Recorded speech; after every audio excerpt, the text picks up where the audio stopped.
तो पार्ट 6 की शुरुआत वहीं से होती है जहां पिछला पार्ट खत्म हुआ था। हिनवो से कहती कि जैसे तुम पहले थे वैसे ही बने रहो, मेरे सामने ये प्यार का दिखावा करने की जरूरत नहीं है। ये बोलकर वो अपने रूम में चली जाती है तो यनवो चला जाता है यान के साथ ड्रिंक करने, जहां वो यान से कहता है कि मेरा और नका अब कुछ नहीं हो सकता, हमारे बीच इतनी जल्दी सब कुछ ठीक कैसे हो सकता है जबकि हम इन 3 सालों में एक दूसरे के साथ स्ट्रेंजर्स की तरह रहते आए हैं। तो यान उसे पूछता है कि क्या तुझे उससे प्यार नहीं था, मैंने तुम दोनों को ही देखा है, 3 साल पहले तुम दोनों एक दूसरे के प्यार में पागल थे। वो तुम्हें मनाने के लिए तुम्हारे होम टाउन हेलीकॉप्टर लेकर पहुंच गई थी, अपने पेरेंट्स के खिलाफ जाकर उसने से शादी की। हम सबको पता है कि तब तुम दोनों एक दूसरे से प्यार करते थे, तो अब बताओ कि वो क्या था ना। वो कहता है कि वो तो सालों पहले था। तो यान उसे एग्जाम्पल देकर समझाता है कि ऐसा नहीं होता, एक बार अगर हम स्विमिंग सीख जाते हैं फिर भी हम 10 या 20 साल बाद भी स्विमिंग करना नहीं भूलते। उसी तरह प्यार भी होता है, भले ही तुम भूल गए हो पर तुम्हारे दिल को पता होता है तुम किससे प्यार करते हो। एंड वो कहता है कि स्विमिंग और प्यार दोनों अलग बात है, प्यार में कुछ स्पेशल नहीं है, हमने शादी किया क्योंकि हम एक दूसरे से प्यार करते थे, तो फिर शादी के बाद हमारा प्यार कहाँ चला गया। इस पे यान कहता है कि एज अ डिवोर्स स्पेशलिस्ट मुझे लगता है कि मेन प्रॉब्लम शादी में ही है, शादी के बाद लड़का लड़की हमेशा के लिए एक दूसरे के साथ बन जाते हैं, इस वजह से लाइफ में कोई और एक्साइटमेंट नहीं बचती, इसलिए एक दूसरे के साथ झगड़े वगैरह होते रहते हैं। कुछ केस में काम में बिजी होने की वजह से प्यार का टाइम ही नहीं मिलता, इसलिए पति पत्नी के बीच दूरियां बनने लग जाती है। और मुझे लगता है कि तुम्हारे केस में भी यही हुआ है। आखिर में यंग हम जैसे सिंगल्स के लिए कहता है कि अगर लंबे टाइम तक अपने लव लाइफ को जिंदा रखना है तो सबसे बेस्ट ऑप्शन है शादी ही मत करो। अगले दिन हम हेन की आंटी बोमजीर है, इसने बोमजीर साथ चीट किया था, इसलिए बोमजो की शादी में ही उसकी धुलाई कर देती है। फुल एकदम गदर मोड में शादी की बैंड ही बजा देती है। ये लोग पुलिस बुला लेते हैं मगर हिनवो आकर बमजा को बचा लेता है, उन्हें पैसे वगैरह देकर। देन वो बमजा से बात करता है, उन्हें ये सब हरकतें करना बंद करने के लिए कहता है। बोमजो अपने पिछले 3 फेल्ड मैरिज के बारे में बताती है जहां उसके हर हस्बैंड ने उस पर चीट किया था, इसलिए बोमजो सभी को डिवोर्स दे दिया। वो ने कहा था कि अगर आप ऐसी हरकतें करती रही तो आपको फिर से जेल जाना पड़ेगा। पमज कहती कि फिर बताओ मैं कहाँ जाऊँ ना। वो बताता है कि ग्रैंडपा चाहते हैं कि आप घर वापस आओ, इवन उन्होंने ही आपको हर बार बचाया है, इसलिए आपको घर लौट आना चाहिए। तो बमजा घर चली आती है, नपा उससे बात करने आते हैं और बमजा तो उनसे अभी भी नाराज थी, स्पेशली उनकी गर्लफ्रेंड की वजह से, क्योंकि पमज को अभी भी लगता है कि उसकी मॉम की मौत की जिम्मेदार की गर्लफ्रेंड ही है। ग्रैंडपा उसे बताते हैं कि सियोली को हमारी फैमिली से कुछ नहीं चाहिए, उसने तो पहले ही बताया है ना कि उसे पैसे प्रॉपर्टीज में कोई इंटरेस्ट नहीं है, वो बस मेरी कंपेनियां है। लेकिन बमजा तो उनकी बात ही नहीं मानती, तो ग्रैंडपा अपने रूम में चले आते हैं जहां वो सियोली के साथ गो खेलने बैठते हैं। इसमें सोली पहले नाटक करती है कि उसे एक गेम खेलना बिल्कुल नहीं आता और आखिर में वो ग्रैंडपा को हरा देती है और उन्हें हराने के लिए एक फेवर मांगती है। ग्रैंडपा कहते हैं कि ठीक है बताओ तुम्हें क्या चाहिए। चोली कहती कि अभी मैंने कुछ सोचा नहीं है, कुछ चाहिए होगा तो बता दूंगी, अब हमें यहाँ ऐसा दिखाया जाता सियोली इतनी भी बोली नहीं है, उसके शायद कुछ बुरे इरादे भी हो सकते हैं। इधर हेन के मॉम डैड गार्डन में टहल रहे होते हैं, तभी मॉम को एक शूटिंग स्टार दिखता है जिसे देख वो बहुत खुश होती है। डैड कहते हैं कि हेन को जन्म देने से पहले ऐसे ही तुम्हें शूटिंग स्टार का सपना आया था, इससे तुम कितनी ज्यादा खुश हुई थी, इससे तुम्हें लगा था कि हमें बेटी ही होगी, ये सोचकर तुम कितनी ज्यादा खुश थी। न का नाम आते ही मॉम के चेहरे से स्माइल गायब हो जाती है। कहती है मुझे ऐसा तो कुछ याद नहीं। डैड हेन के बारे में कुछ कह रहे थे पर मॉम बिना सुने जाने लगती है, तो डैड उन्हें रोकते हुए कहते हैं कि हेन के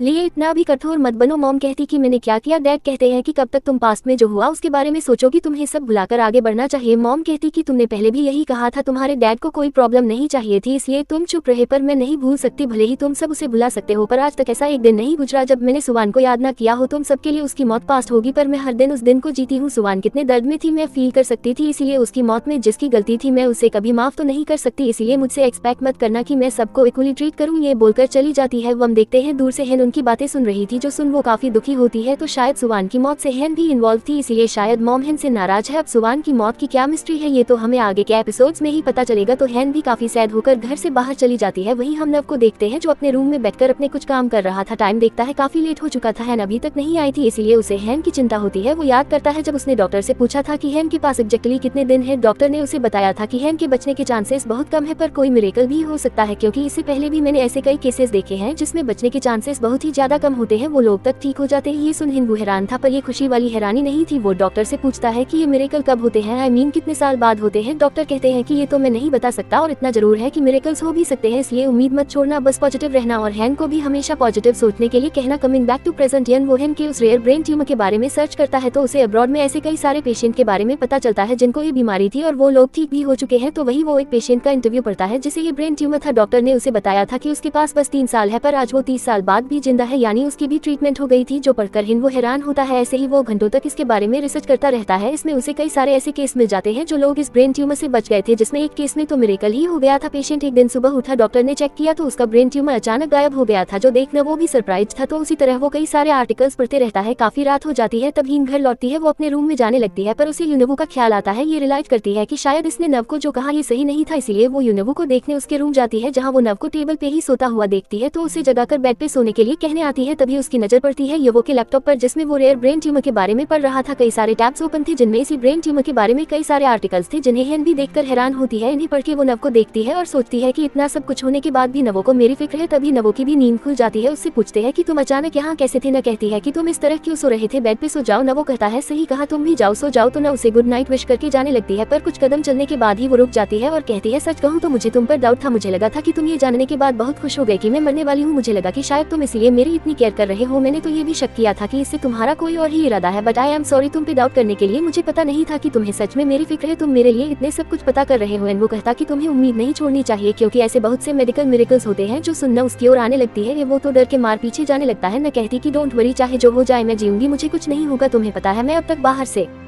टफ दिखने की एक्टिंग कर रही थी, पर असलियत में जब से मुझे मेरी बीमारी के बारे में पता चला मैं अभी काफी डर गई। पता नहीं कैसे कैसे ख्याल मेरे दिमाग में आते हैं। क्या सच में मेरे पास सिर्फ 3 महीने हैं, ट्रीटमेंट से मैं ठीक हो भी पाऊंगी या नहीं? क्या मुझे गिव अप कर देना चाहिए? पता नहीं मेरे मरने पे कोई दुखी होगा भी या नहीं, मेरी फैमिली को कोई फर्क पड़ेगा या नहीं? ऐसे हजारों ख्याल मेरे दिमाग में आते हैं, पर सिर्फ तुम हो जो चाहते हो मैं जिंदा रहूं। यन वो शॉकिंगली कहता है कि मैं, पर फिर कहता है हाँ सही कहा, मैं चाहता हूँ तुम जिंदा रहो। न कहती कि मेरे लिए ये टाइम बहुत टफ था पर तुमने मुझे काफी उम्मीद दी है। मैंने भी इस पे बहुत रिसर्च की है, दूसरे कई देशों में ऐसे बहुत सारे केस हैं और वहाँ के डॉक्टर्स पर रिसर्च भी कर रहे हैं, इवन इसके लिए दवाएं भी डेवलप कर रहे हैं। मैंने कहीं रिसर्च सेंटर में कांटेक्ट किया है, मैं इस रिसर्च करने में उन्हें फाइनेंशियली एक्सप्रेस जो सुन हिन वो शॉकिंगली कहता कि क्या सच में? न कहती क्या तुम ये सुनकर इतने खुश हो? न वो कहता है हाँ मैं बहुत खुश हूँ। तो न उसके और थोड़े करीब आकर कहती है डोंट वरी, मैं सिर्फ तुम्हारी खातिर इतनी आसानी से नहीं मरूंगी। जो सुन हिन वो हाँ में सर हिलाता है तो न बहुत खुश होकर अपने रूम चली जाती है। पर हम देखते हैं हिन वो तो दरवाजे के पास ही बैठ जाता है, पर उसके एक्सप्रेशन से हम समझ पाते हैं कि इसे तो बस इस फैमिली से निकलने की चिंता थी। इसके बाद हम सचल को देखते हैं जो अपनी वाइफ और बेटे के साथ एक सेल्फी खींच रहा था, पर दाह उसे मना कर देती है क्योंकि वो ये फोटो अपने सोशल मीडिया पर पोस्ट करना चाहता था। तो यहाँ हमें पता चलता है कि इनकी शादी भी सीक्रेट है और सुचोल के पेरेंट्स ये नहीं चाहते भाई के बारे में बाहर किसी को भी पता चले। पर सचल अपने वाइफ एंड अपने बेटे को दुनिया से इंट्रोड्यूस कराना चाहता है, पर दाई उसे कहती कि इससे तुम्हारे मॉम डैड नाराज हो सकते हैं और मैं उन्हें परेशान नहीं करना चाहती, इसीलिए ऐसा कुछ भी करने की जरूरत नहीं है। उसके लिए स्विच होल मान जाता है। तो दाई उसे कहता है कि मेरा भाई तुम्हें एक इन्वेस्टर से मिलाना चाहता है, वो अब तक फॉरेन कंपनीज में इन्वेस्ट करता था, पहली बार वो कोरिया आया है और उसके बारे में सबसे इम्पोर्टेंट बात यह है कि वो हर चाइना ग्रुप के प्रेसिडेंट को जानता है। तो तुम उसके जरिए हर चाइना ग्रुप के साथ डील करके ग्रंपा को खुश कर सकते हो क्योंकि वो कोरिया के कंपनीज में ट्रिलियंस में इन्वेस्ट करना चाहता है। पर एक प्रॉब्लम है कि वो हेन की कॉलेज का दोस्त है। तभी हम देखते हैं कि एक पार्टी में यनसंग आता है जहां कुछ देर में हेन भी पहुंच जाती है। अब ये पार्टी हरसाना ग्रुप के प्रेसिडेंट ने ही रखी थी, तो पार्टी में प्रेसिडेंट हरमन को देखकर न उनकी ओर जाने ही लगी थी कि तभी उसकी एक कॉलेज फ्रेंड उसे रोक लेती है। यह इनकी फ्रेंड कम उसकी राइवल ज्यादा थी क्योंकि वो भी यहाँ अपने हस्बैंड के साथ हरसाना ग्रुप के प्रेसिडेंट से ही मिलने आई थी और यनसुंग इन दोनों का ही कॉलेज फ्रेंड था। पर ये हेन को ताना मारने लग जाती है, तो वो हेन को बताती है कि तुम जरूर जानती होगी कि प्रेसिडेंट हरमन फैमिली वैल्यूज में ज्यादा बिलीव करते हैं और जो कंपनी हर मामले में बेस्ट होगी वो सिर्फ उन्हीं के साथ पार्टनरशिप करेंगे। बट सैडली तुम यहाँ अकेले आए हो, आसपास देखो तो हर कोई अपने फैमिली या फिर अपने पार्टनर को साथ लेकर आए हैं, पर तुम्हारा ना कोई फ्रेंड है ना ही तुम्हारा हस्बैंड तुम्हारे साथ आया है, इसलिए तुम्हारा तो कोई चांस ही नहीं है। ये बोलकर वो चली जाती है। तो हिन वॉशरूम जाकर नव को कॉल लगाती है और उसे जल्दी से यहाँ आने के लिए कहती है, पर नव बताता है कि मैं अभी कोर्ट में हूँ और अभी एक ट्रायल चल रही है। ये कहकर वो कॉल काट देता है। तो नव थोड़ी अपसेट होकर बाहर आती है जहाँ फिर से उसे वही कॉलेज फ्रेंड मिल जाती है जो उसे अगेन ताना मारते हुए कहती है कि मैंने सुना तुम्हारा हस्बैंड शायद बिजी है, उसके पास तुम्हारे लिए टाइम ही नहीं है। लोग शायद सही कहते हैं कि तुम दोनों का रिलेशनशिप सही नहीं चल रहा, मैंने तो किसी को ही गॉसिप करते हुए सुना था कि तुम लोग डिवोर्स लेने वाले हो। एन कहती है ऐसी कोई बात नहीं, उसे इग्नोर करके जाने लगती है। पर ये तो उसके पीछे ही पड़ जाती है। एन कहने लगती है कि तुम्हारी लाइफ थोड़ी अच्छी हो जाती है अगर तुमने कॉलेज मेंस का प्रपोजल एक्सेप्ट किया होता तो।